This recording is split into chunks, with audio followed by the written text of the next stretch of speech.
Welcome to Choice Classic Radio, where we bring to you the greatest old-time radio shows. Like us on Facebook, subscribe to us on YouTube, and thank you for donating at choiceclassicradio.com.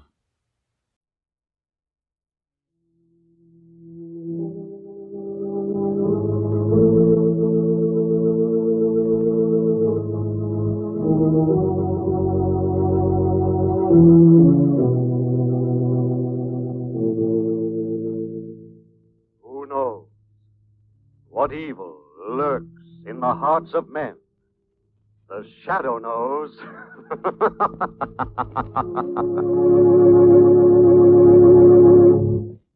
Once again, the Mutual Network brings you the thrilling adventures of the Shadow, the hard and relentless fight of one man against the forces of evil. These dramatizations are designed to demonstrate forcibly to old and young alike that crime does not pay. The shooting war is over, but your Red Cross is still in there fighting, planning new invasions against suffering, hunger, and loneliness. And speaking of loneliness, let's not forget the Low Point boys still overseas. There are more than 1,500,000 of them spread out all over the world, including God-forsaken islands in the Pacific. Many of us already have forgotten, but your Red Cross never forgets. It's still there with our rear guard, helping to make life a little brighter, helping to ease the burden. Yes, the job of the Army of Occupation, according to both Generals Eisenhower and MacArthur, would be 10 times tougher if it were not for the Red Cross activities overseas. Now, the Shadow.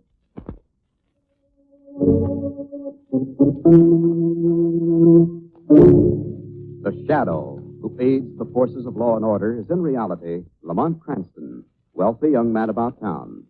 Years ago in the Orient, Cranston learned a strange and mysterious secret, the hypnotic power to cloud men's minds so they cannot see him.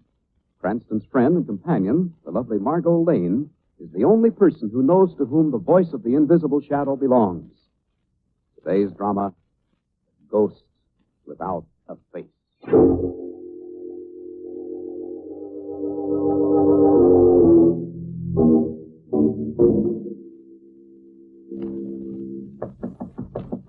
Third act, Mr. Johnson. Curtain going up. Third act, Mr. Johnson. Is anything wrong? Door's not locked. Maybe he's not in his dressing room. Oh, I'd better have a look. Mr. Johnson. Oh, there you are, sir. That's your dressing table. You're still in your dressing robe. Third act curtain is up, sir. Raise it high, Billy.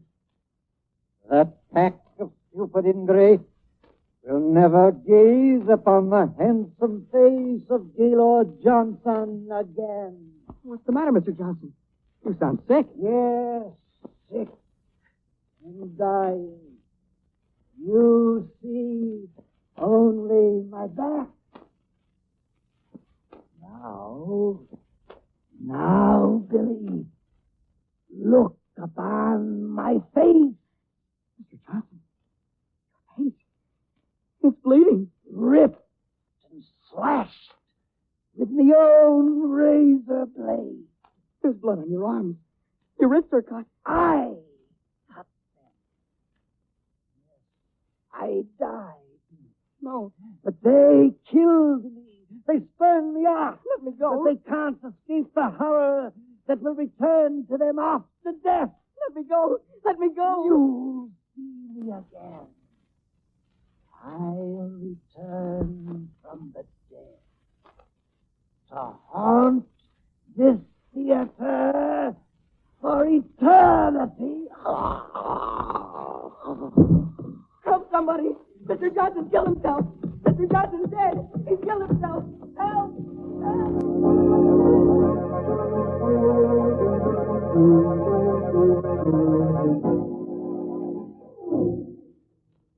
Yes, Mr. Ames, I have heard stories about your theater. That it's haunted, that some fantastic ghost without a face roams about at night in that house. The police searched the place thoroughly.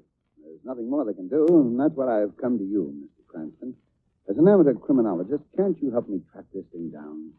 You say you've actually heard this ghost, that you've seen it? Others have too, Mr. Cranston. Actors I've hired and tried to rehearse there. I can't keep a cast together. Let's try this, Mr. Ames, if you want to open your theater again. Rehearse in some other place until the night your new play opens. On opening night, have the entire theater searched thoroughly to be sure no one can be hiding. This thing is a ghost. You can't find it. Mr. Ames, you and I both know there aren't any such thing as ghosts. I've seen and heard. Gaylord Johnson's ghost with its face slashed and bloody. It's horrible. So horrible that it almost drove Billy, our young stage manager, out of his mind. His mind is still affected? His memory is gone completely. I tried to talk to him, Mr. Cranston. He doesn't remember a thing. Mr. Ames, it seems to me the best thing to do to help you is to deliberately invite your ghost to appear. For you? Yes. Whatever it is apparently trying to keep your theater closed by frightening people away. It's certain to do something if you open your house. Well, I don't think it's wise, Mr. Cranston, but I'll do it if you insist. Good. And I'll be there with you to see if I can see and hear this ghost of Gaylord Johnson.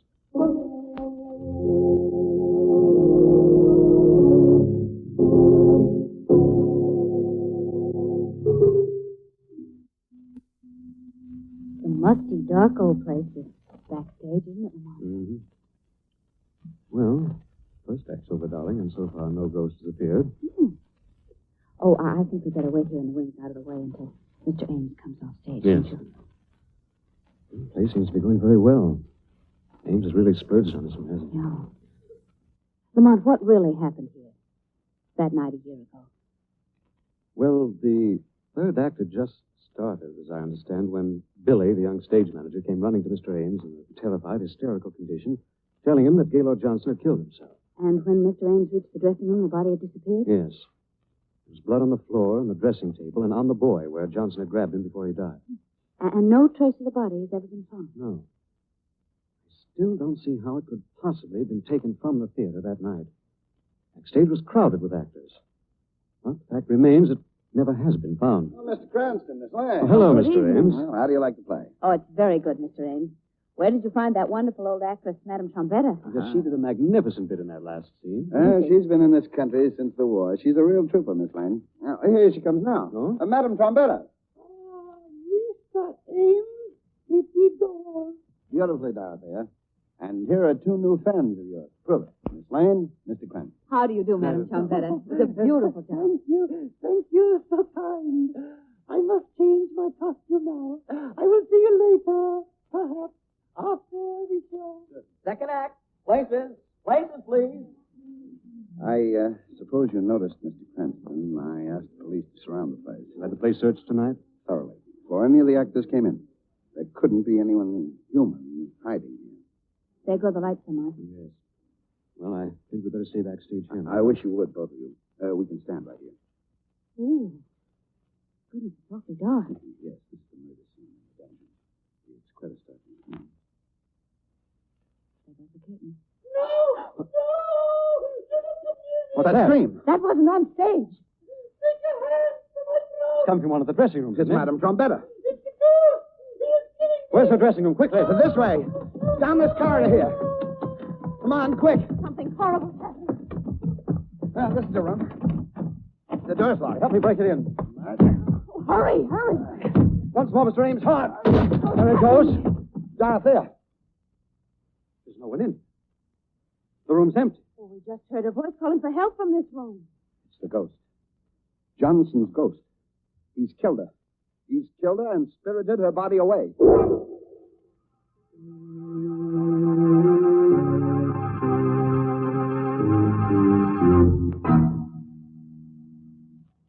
Lamont, what's happening in that theater?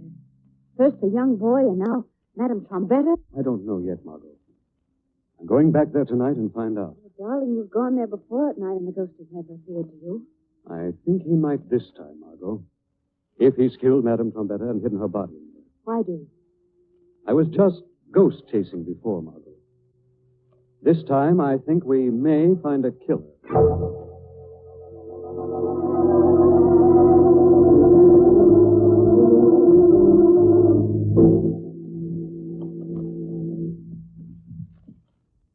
Oh, Lamont, look at that old theater. So dark, so ugly. It's almost as if it was challenging. It's probably hidden plenty of secrets. It's been standing there for years. Darling, I'm suddenly very afraid. Let's wait. Come on, darling. Stick close to me. Now, we'll go down this alley here to the stage door. Well, all right, I guess I'd go through most anything to get even with whatever it was that harmed poor Billy. The old actress. Yes. Well, here's the door. So dark, I can't see a thing. Come on, the door's open. I haven't touched again. And who are you? Who's coming into this theater? Go away. Get away quickly. I'm Lamont Cranston. Who are you? What are you doing here? Well, I'm Pops, the nightman and the janitor.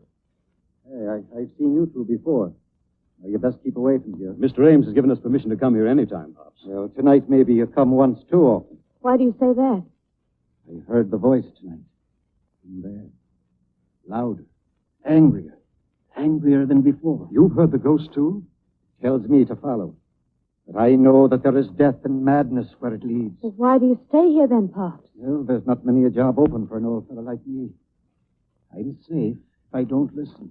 But now don't you two be going in there. We've got to tonight, Pops. You stay here at the door. Don't let anyone else in. We'll call you if we need you, Pops. All right, but remember I warned you.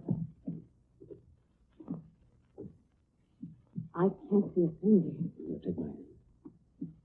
Oh, you got the flashlight? No, Lamont, I thought you had. Great.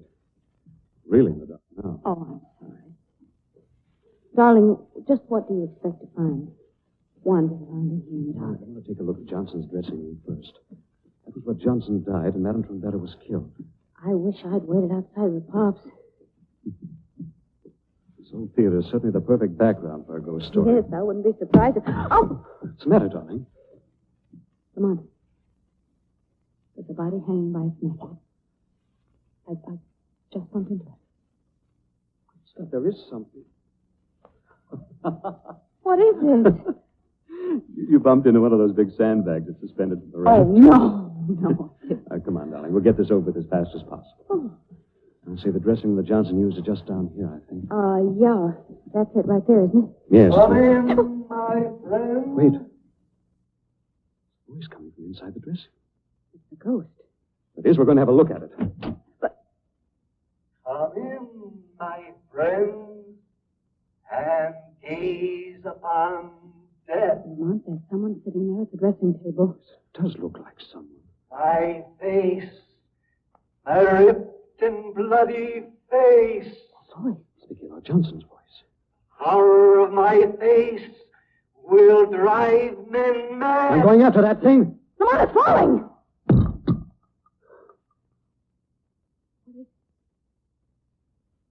Nothing but a stage dummy, Mark.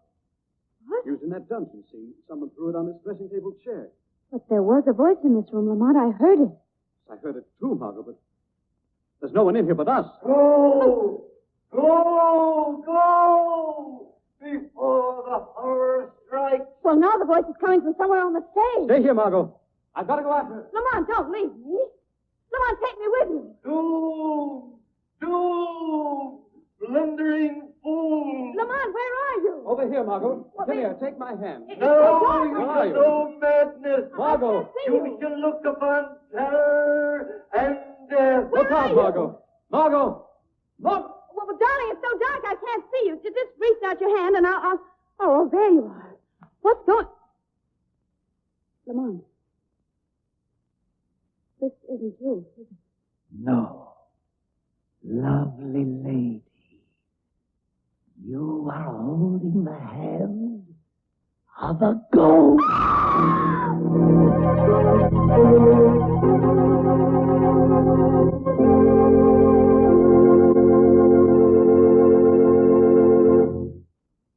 A year ago today, General Courtney Hodges and his 1st Division were battling their way through the streets of Cologne.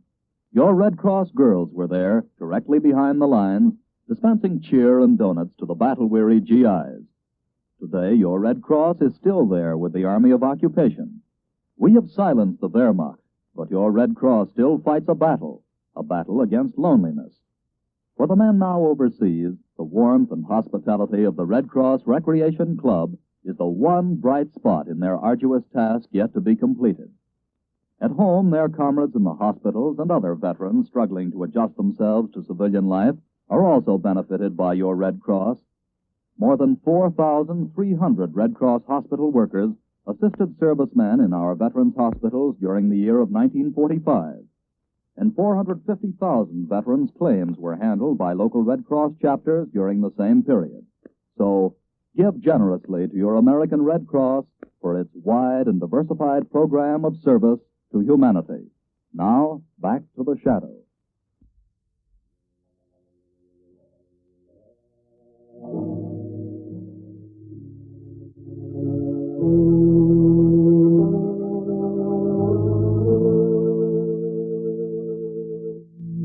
During their search for the horrible ghost in a haunted theater, Lamont Cranston and Margot Lane have become separated on the huge, dark stage.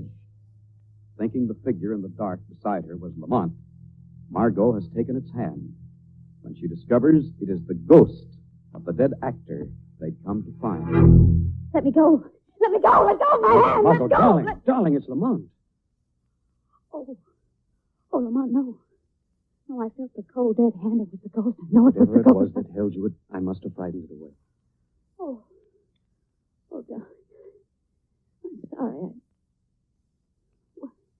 Why, I'm home, aren't I? I must have fainted. You did, darling, and I brought you home with Pop's help. Well, what happened to you? Your clothes were all torn. Something dropped me through a trapdoor on that stage. Lucky I found my way out of that cell and up through the orchestra pit. There are ghosts there, aren't there? There is something horrible in that theater. Yes, Margot. Something horrible, but not ghosts. I'm sure of that now. No ghost would have to resort to such earthly tactics as dropping me through a trapdoor to get me out of the way. Well, who then, Lamont? Who could it be? I don't know, Margot. I suddenly thought of someone who might help me out. Who? The only living person who saw Gaylord Johnson before he disappeared. Billy, the young stage manager who went to his dressing room to call him that Well, night. his memory's gone. I might be able to get through to him to help him, Margot. He's going to hear the voice of the shadow when I visit him tonight.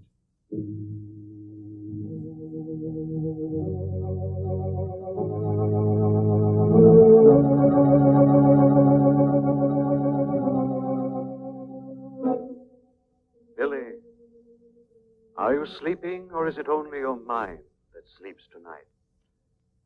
Voice. Is it a voice? Can you hear me, Billy? I am your friend. Friend? Yes, Billy.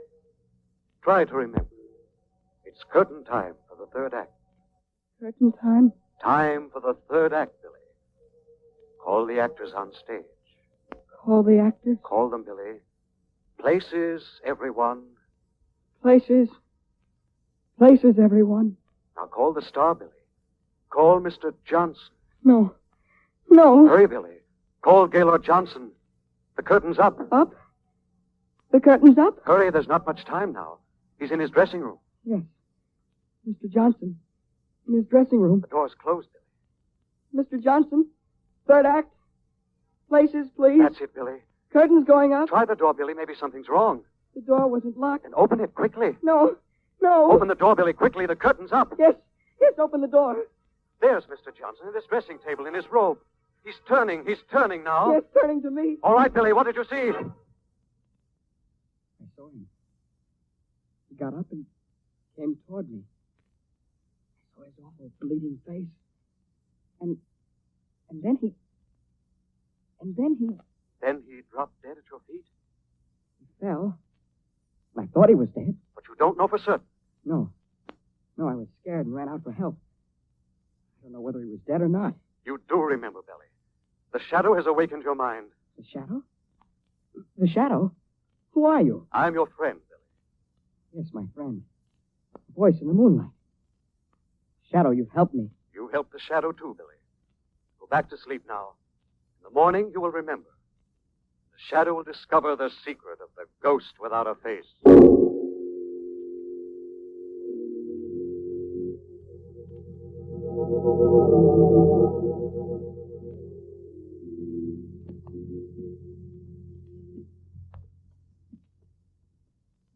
I don't care what Billy told you, Lamont. Even if Gaylord Johnson is alive, just the sight of his theory gives me a chill. I'm sure we're on the right track this time, Margot. Here's the stage door. Who is there? That you, Mr. Ames? No, Pops, it's Mr. Cranston, Miss Lane again. No, not tonight. I can't let you go in this place tonight. Why, Pops? Well, I'm going. I'm leaving here. I can't stand this job anymore. What happened, Pops? It's that voice. It's the ghost again. Stronger and stronger each night. Tonight I nearly followed. Now, Pops, buck up. You'll be able to keep your job. I think we can put the finishing touch on your ghost tonight. You just watch the door. If I need you, I'll call. Come on, Margot. Hang on to me this time. Give me the flashlight on. Here you are. Are we going back to that dressing room again? No. Let's look around here for a moment on stage. Oh, what a dark, ghastly place this is. And it's so big. Look, shine the light up there, Lamont. And just look how high that ceiling is. Mm-hmm. And way up there, there's a little wooden balcony running all the way around. See it? It's a catwalk, Margot. The stagehands hang the sets from there, I guess. Well, come on, darling.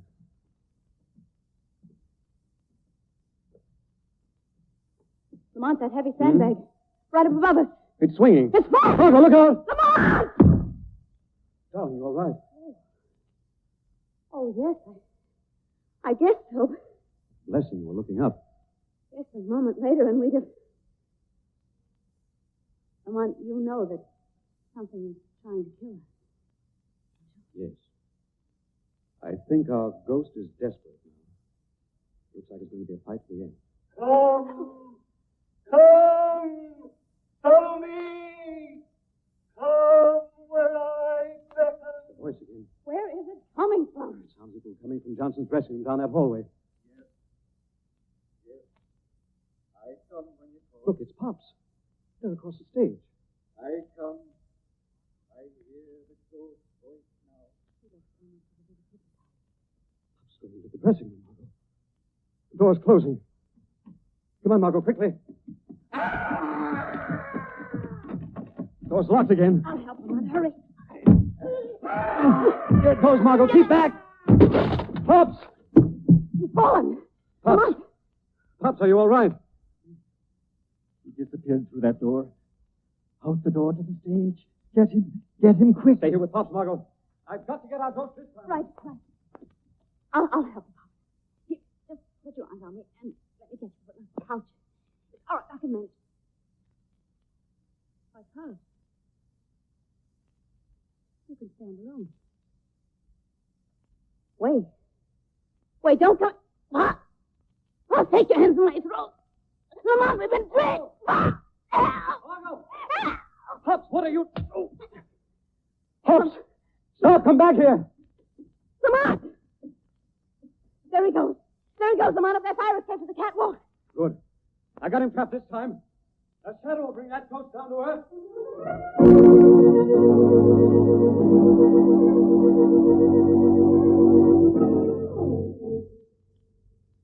They'll never get me. They'll never find me up here.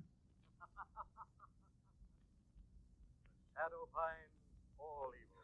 There's someone coming up the fire escape. Put down that revolver. You cannot escape the shadow.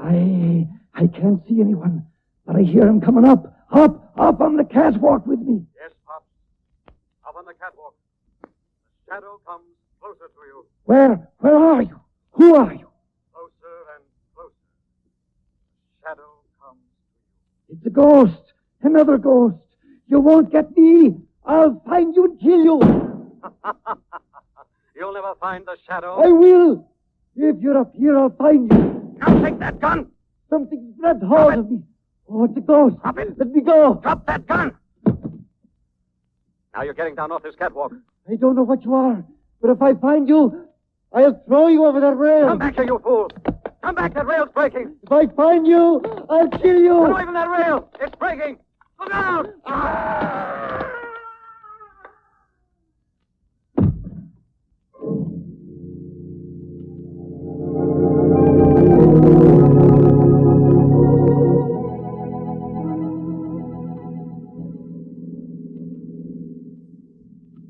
And so it was Billy who gave you the idea that Gaylord Johnson didn't really die after all. Yes, Margot. That Johnson was still hiding in that theater. Well, how did Johnson disappear from his dressing room that night after he told Billy he killed himself? The door to the furnace room was right next to his. That's where he went down and changed into Pop's coveralls and beard. He'd actually had to cut his hands to leave traces of real blood. Realistic school of acting, is that it? Besides being a superb makeup artist, he disguised himself as Madame Trombetta when he heard the theater was opening again, used a heavy accent and plenty of veils, killed himself off again to frighten people away. Yes, but how did he manage so that his voice as the ghost seemed to be right in the dressing room with us that first night? It was actually in the next dressing room and spoke through the ventilator, then ran out onto the stage. For goodness sake. But why? Why did Gaylord Johnson want to keep that theater closed? Mr. Ames told me that by the second act of Johnson's play, he knew it was a flop. He told Johnson he was going to close it that night. Ames said Johnson threatened him, seemed actually unbalanced with rage, and swore that no one else would ever star in that theater again. That's a strange, twisted ego, playing the starring role of a ghost. Yes, and what a fantastic performance. Playing the parts of Madame Trombetta, Old Pops, and the ghost. Then there weren't any murders after all, were No, there? Margot. The only life Gaylord Johnson took was his own, when he tried to kill the shadow and fell through that broken railing tonight.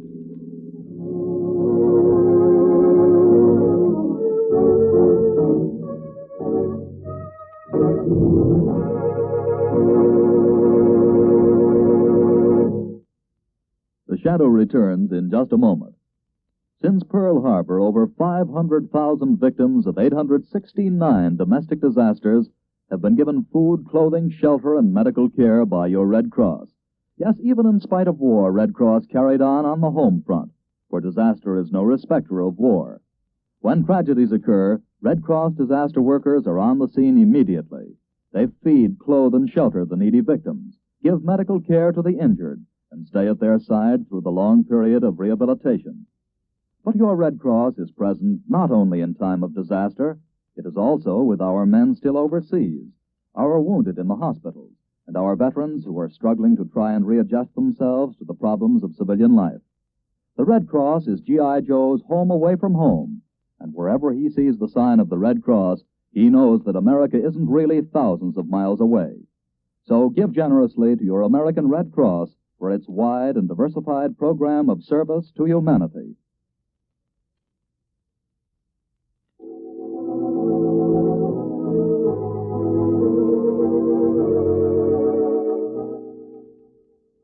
This story is copyrighted by Street and Smith Publications, Incorporated. The characters, names, places, and plot are fictitious. Any similarity to persons, living or dead, is purely coincidental. Again next week, The Shadow will demonstrate that The weed of crime bears bitter fruit. Crime does not pay. The Shadow knows.